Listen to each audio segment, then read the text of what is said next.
Hello, my name is Anna Bradford, and I lead international admissions here at Millersville University. Today, we're going to have a short presentation talking about academics at the Ville. The Ville is an affectionate shortened name for Millersville University, and you'll see Ville all over our website, and that's how faculty, staff, and our community refers to our campus. Today, we're going to be talking specifically academics. And while this might seem straightforward, I know a lot of you have been in education for over 13 years. Something to keep in mind is that the educational structure in the US is quite different.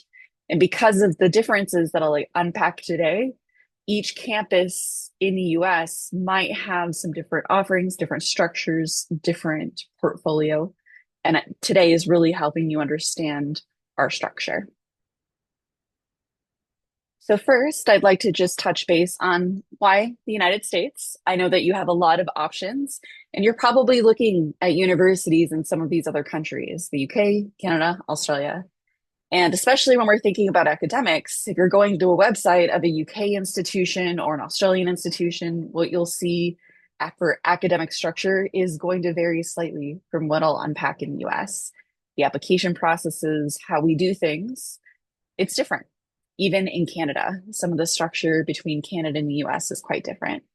But something to keep in mind is that in the United States, there are over 3,000 universities and colleges, and that offers a very wide range of diversity and opportunity. And there is a large capacity for the United States to host. We're actually the number one receiver of immigration in the whole world, and still the number one receiver, numbers wise, of international students coming to the United States. Statistically, we issued and had more international students enter the United States this past year than we've had in the entire 51 years that the US has been tracking inbound mobility. So I know that there's a lot of frustration and fear, but just know that the number of students coming to this country has not stemmed, and there's still no cap on the amount of students that can come here. And there's a lot of capacity for us to be able to continue to grow and supporting students without you coming to a campus that is more than 20 to 30% international. You'll feel like you're at an American campus getting access to all those opportunities. So I just want to let you know that's still a reality here in the US. And the US has a proven track record of producing students and individuals that have gone on to see success. And we're very proud of that. And we're very happy to know that that tradition will continue. So where is the Ville? Where are we? Where am I located right now? Actually, the picture behind me is the building that I'm currently sitting in. I think my window is actually just right over there. But where are we? We are in the state of Pennsylvania, in the mid-Atlantic region of the continental United States. So right here on the East Coast. Within this circle that I'm drawing right here is a little over maybe 50 to 60% of the entire US population. If you were to look at a map of the US at night, you will see lots of yellow in this area because there's a lot of people here, a lot of opportunities, a lot of history, an amazing rail line that would take you up and down this coast. So you can take the train from Lancaster County, where I'm located, to New York within 3 hours. These little dots you're seeing right here are international airports. So we are in an area that is quite accessible. And here are some of the awards and recognitions that our campus is very proud to host. Again, please keep in mind that our region of the US is quite populated. My state of Pennsylvania has about 20 less universities than the entire country of Canada. So there's a lot of diversity. So when you're looking at numbers and rankings in the US, please do keep that context in mind. One of the first departures that you'll see in the American education system versus, UK, Australia, your home country, is that it's not a governmental organization that is accrediting.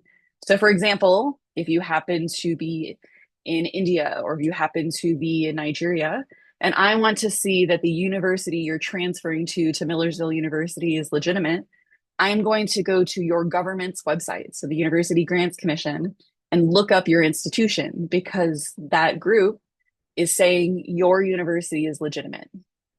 That is not how that works in the United States. If you go to the United States Department of Education website, they do not have a list of universities that they accredit. Another reason for that is because there's, again, almost 4,000 universities that they would have to manage by themselves, and not even accounting for high schools. So, what they have are a group of regional accreditation bodies. And ours is this one, it's the Middle States Commission of Higher Education. If you go to their website, this is just a screenshot. You'll see exactly this. This is Millersville University's confirmation that we are an accredited institution that can give you a legitimate degree that is recognized all over the world. And if you go to this page right here, you will see the list of there's multiple kinds of accreditation. Regional accreditation can accredit institutions. So you'll see on this list institutional accreditation. But then there's also programmatic accreditation. So some of the programs that we offer, for example, computer science, it's accredited by a specific organization, and that just layers on top the accreditation and the excellence that that program can offer. And if you go to the Millersville website, you can actually see the whole list of our accreditations, the programs that are specifically accredited. I'm going to drop the link to that right here in the website. So, for example, earlier I mentioned computer science, and that's accredited by the Competing Accreditation Commission of a board. So, CAC. So, this is a top accreditation, something that we're very proud of. And then the website that I have linked here of the full accreditation list of the bodies, I'll drop that in the chat really quick. And that can be confusing if you're used to being able to verify that the institution you're considering is by going to the governmental website. This is one thing I'd like you to be aware of, especially since some international students make the unfortunate choice of going to an institution that's not accredited. There's a lot of time and money you're putting into this education. You want to make sure that this is a legitimate group. Also, Millersville University is SEVP certified, meaning that if you were to apply, be admitted, and come to Millersville, we can host an F1 visa for you. So academically, we have over 100 programs in related areas of study. Unlike in your country, when you would start a program, you spend the entirety of that program taking courses that are 100% related to that major. In the US, we have something called general education credits, and we are a liberal arts style institution, meaning that we are looking to have graduates that have a holistic set of skills when they graduate. And this is actually more important than ever because the job market and industry is changing faster than ever. So the intention for graduates of various programs is that they're going to be able to transition, they'll be able to pivot, they'll have a certain level of soft skills that are going to serve them no matter what industry they go into. So for example, my undergraduate degree, I did linguistics, but I had to take a math class and science classes. And as much as younger me hated taking statistics, I use it all of the time. I had to do speech. I'm clearly using that skill right now. I had to do Comp 1, Comp 2. There's literally been nothing I've ever done professionally that hasn't required some type of professional level writing and research. My sister is an accountant, and those same sets of skills on the other side have served her well. So while you might have studied a lot of those things in high school, you will not be studying them at the same level that you're required to study them at the university. And the purpose of that, again, is to create a well-rounded individual able to pivot within industry. Also, because of that, we do have other ways that you can customize a degree. So what you're seeing right here is a list of the most popular programs. We have more listed on our website. We have a lot of academic resources for you, but you can customize your degree at the undergrad level by adding a minor, adding a double major. So for example, I'm someone who had a double minor. I majored in linguistics, but I minored in speech communication and anthropology. And that really was because I did change my major multiple times when I was in school. I started off in journalism. I took a class in anthropology and loved it. And linguistics is a subset of anthropology. So I was able to specialize. And that's one of the strengths of an American education system. Some of you might be 18, some of you might be transferring to a new program. You've been told to search a certain path in life, and that might translate into a job later. But if you're able to customize that degree, you find what your specific skill set is, your specific interests are, you're not stuck in one path that you have to stay in. When you're seeking a bachelor's here, you can customize that. If you're looking for a master's or a graduate degree, like a PhD, that is a time in your academic journey where you're learning to specialize. So that would be a time where it's a much shorter degree. It's 2 years, maybe year and a half, up to 3 years, depending on your program. Some of you will have over 500 hours of contact services you would need to do for something like clinical psychology. That is a time of specialization. So that would be a program where you would do 100% degree related coursework. But in a bachelor's, it's a completely different structure. Here, we also have opportunities of something called cooperative education. So if you're coming to the United States on an F1 visa, there are two potential benefits you could take advantage of. One of them is called curricular practical training, or CPT. And that's the ability to gain job experience off of our campus, as long as you're enrolled in specific coursework or a specific program, that this experience goes towards the degree that you would earn when you graduate. And our co-ops are the abilities to do internships and jobs related to your field. And for some of you, if you're doing a business degree, that is a requirement for graduation. So this is a great way to be able to build out a resume and a portfolio before you graduate. We also have a conference that we host on campus that gives students the ability to gain experience in doing a professional poster and research project. And if you're going to, like, let's say you're seeking a bachelor's and you're wanting to go on to a master's or a PhD, this is an amazing way to set yourself up to go directly into a PhD after you graduate. You've already done research methods, which is usually a class students don't get to do until they get to graduate school. This gives you that experience earlier. There's opportunities for you to see grants and funding for it. And then a lot of times we do have faculty that'll take students with them to professional poster conferences later, or professional conferences utilizing that research. So it's a really great step up for a lot of our students.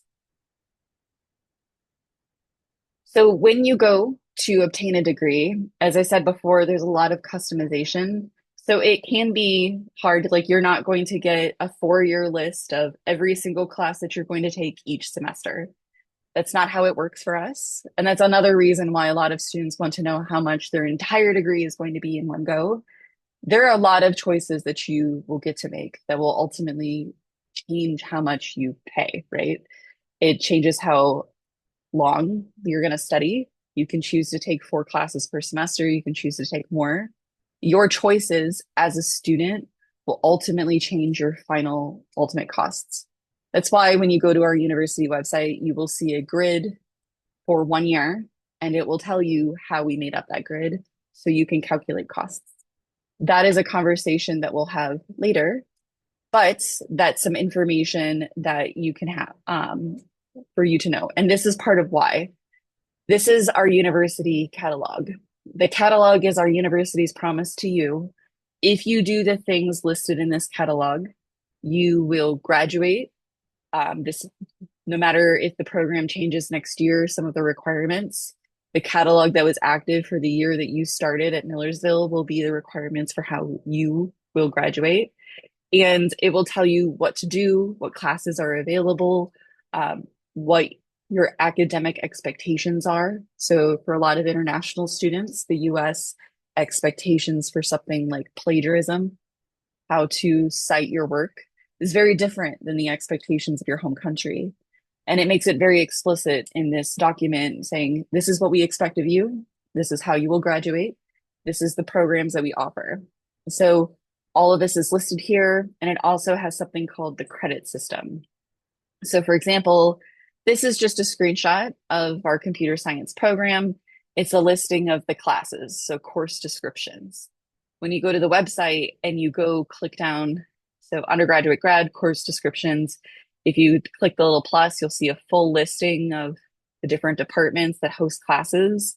You click on it, you'll see a list of classes starting with 100. 100 level classes are introductory classes, so first year classes. And usually there's no prerequisite or course that must have been taken before you can get to this class. Prereqs are usually listed here. It'll tell you what class is needed before you can take this one. As you can see here, there's multiple different kinds of classes you could have to take before you could take this intro to program data science. But each one of these classes will have a little number right here. And right now it says 4 schooling hours, or credits as we normally call them.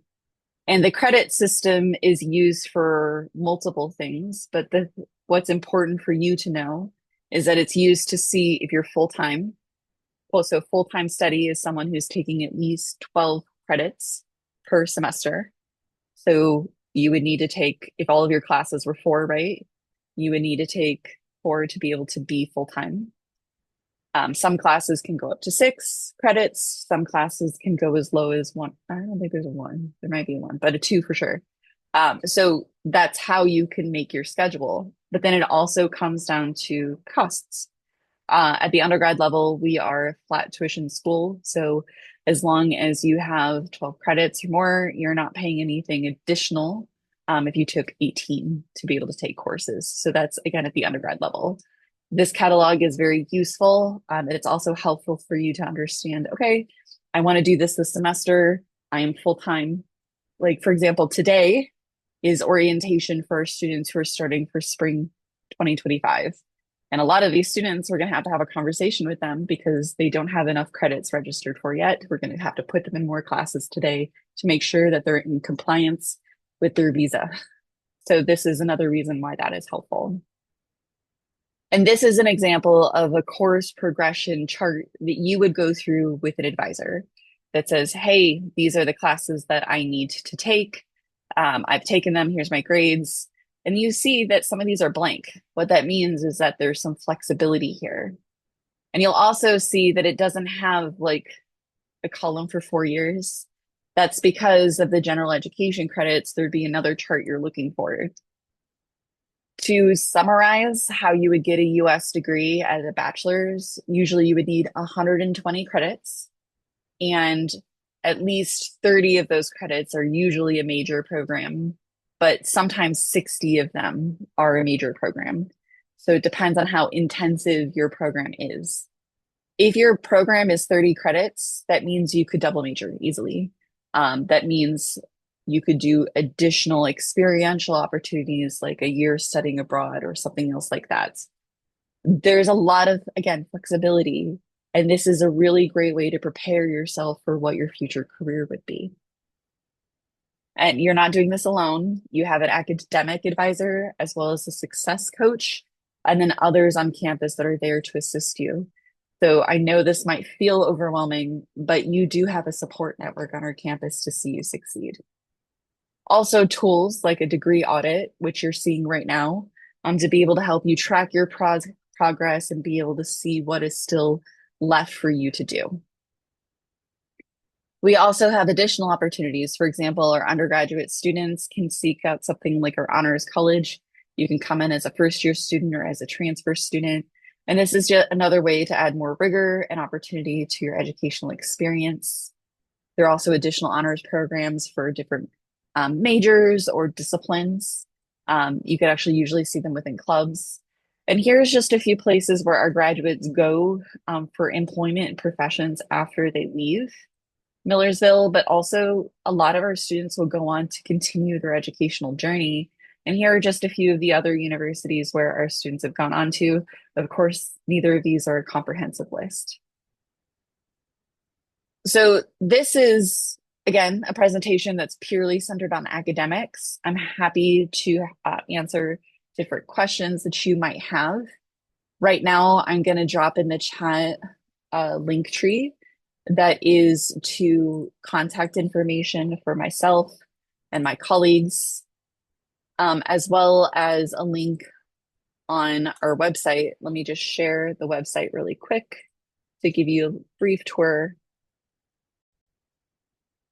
So if you're starting on the front page of the Millersville University website and you want to navigate to international admissions, what you do is hover over admissions and you can do international.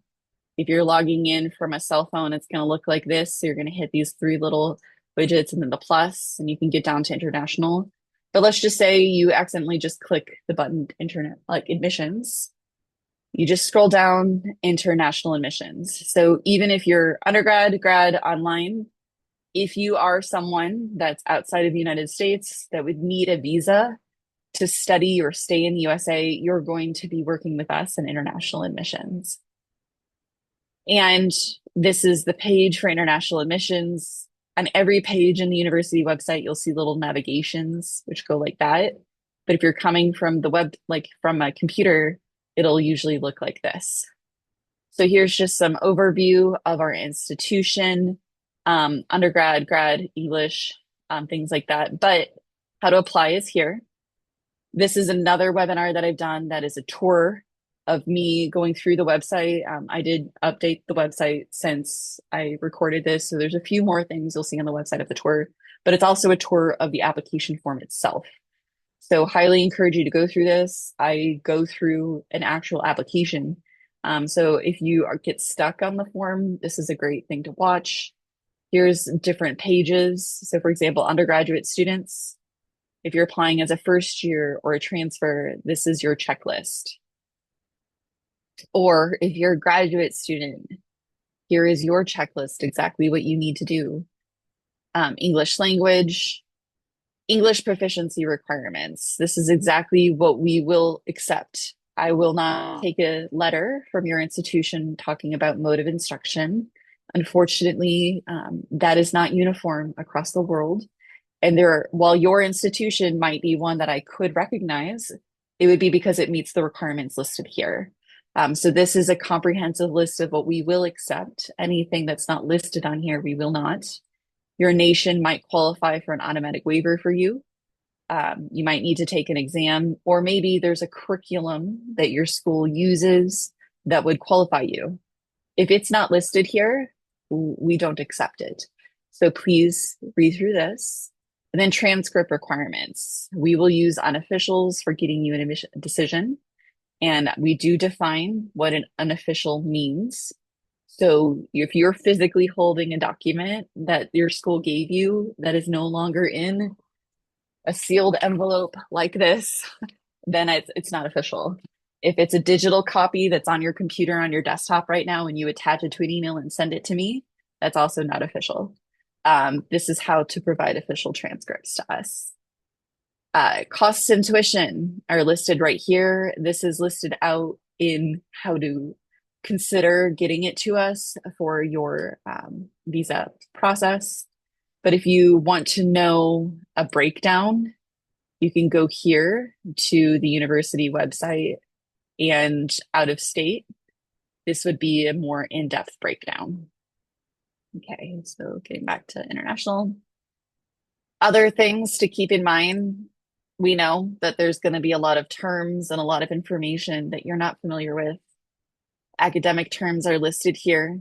So I talked with you about credit today. You could see a definition of what credit is, or other documents that will require of you. Like, for example, we release a financial cost sheet when you're admitted. This is a definition of what that is. So all of this is here. If you're a little confused on what this means, there's a whole list right here. Like, what do we mean when we say transcripts? This is a definition of what we mean. Other general terms, immigration related terms, like what is a DSO, a designated school official? So at any point, if you get confused by some of the terminology because we don't use words the same way, that you might use them in your home country. For example, the first time a student messaged me asking me what the resumption date of the university was, I was confused because no American would ever say that to another American. And even though I know what the word resumption means, I'm like, well, they're new students. They're not resuming anything. I know it means when the university is starting again. So that's something that I've been in the industry for some time. But if you're just messaging anyone on our campus, they're not all going to know what you mean. Or if you email someone asking what the requirements of an LOR are, many people on this campus are like, what do you mean by LOR? We don't use acronyms the same way that some places in the world do. So please tease it out, letter of recommendation. That way, it is clear to those that you're communicating with. But because we want to help things be clear for you, we've created this page as well. If you would like to do an additional session with us, information session, you can see the links on them here. The next one we're doing like at 20-minute topics right here. The introduction to Millersville University right here. You can use that to record to register. If you want to book a virtual one-on-one appointment, you can use this link to register. For example, I have a few availability today, but I usually do my availability on Thursdays, and Yang does her availability on Tuesdays.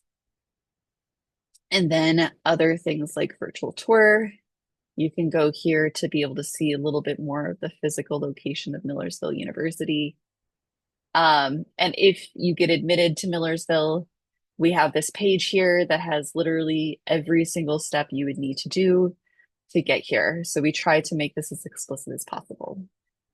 So that is just a general overview. I can stop for a question or two for those that have physically attended, but for those that have virtually attended or are watching this recording, I will be ending the presentation now. Thank you for attending. You can reach out to me directly for questions.